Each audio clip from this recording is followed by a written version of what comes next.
Само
Месой ги освети, както освети Овена, който ти преведе, верния Авраам и агнето, което ти пренесе Авел за всеплодие.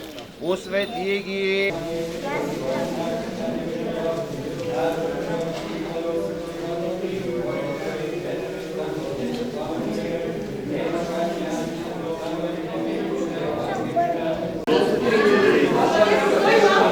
Пред светите мощи на свети Иван Рилски, всеки достоен българин, православен християнин може да помоли за здраве, за успех.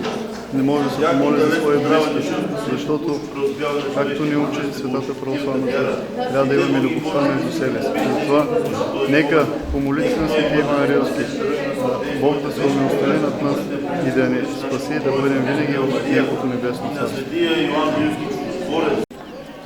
За сега не съм, ако не е в Кордобан.